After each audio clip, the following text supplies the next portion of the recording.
Sinagot na ni Stephen Curry ang katanungan kung bakit tinanggal sa kanyang IG profile ang caption na Warriors Guard.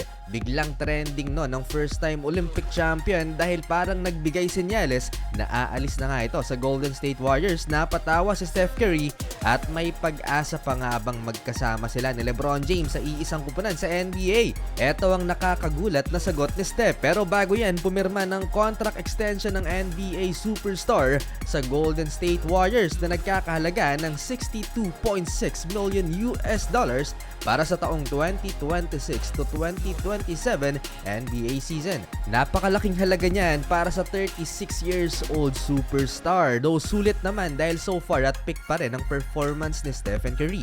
Kumpara sa kontrata ngayon ni LeBron James, mas malaki rin ang sasahurin ni Steph ng halos 7 milyon. At sa buong NBA, itong si Steph Curry ang may pinakamalaking contract for 2024 to 2025 season with almost $56 million salary. Mas mataas pa sa $51 million ni Nikola Jokic. Well expected na magiging mabigat ang load ni Stephen Curry para sa Warriors gayong wala na si Klay Thompson at hindi na rin ganon ka-efficient itong si Draymond Green na noong nakaraang season ay naglaro lamang ng 55 total games, second lowest in a season sa kanyang career, habang si Steph ay naglaro naman ng 74 out of 82 games sa nakalipas na regular season.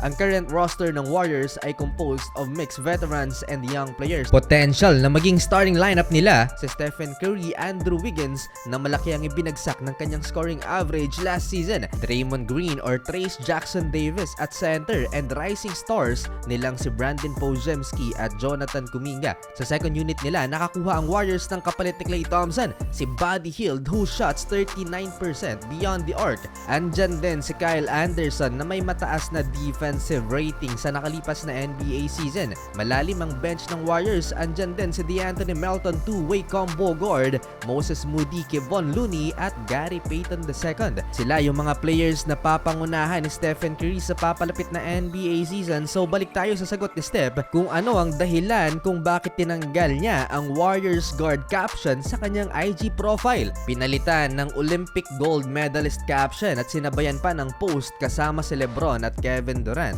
Dinagsatuloy ng spekulasyon kung senyales na nga bang aalis si Curry sa Golden State.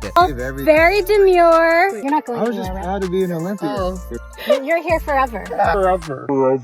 That's the plan. That's the plan. All right, That's thanks, hilarious. guys. So narinig nyo yun mga idol, yun yung plano ni Stephen Curry na manatili sa Golden State Warriors hanggang sa magtapos ang kanyang NBA career. Mukhang wala talagang LeBron James Curry duo sa NBA na mangyayari mga idol. Liban na lang kung si LeBron James ang pupunta ng Golden State.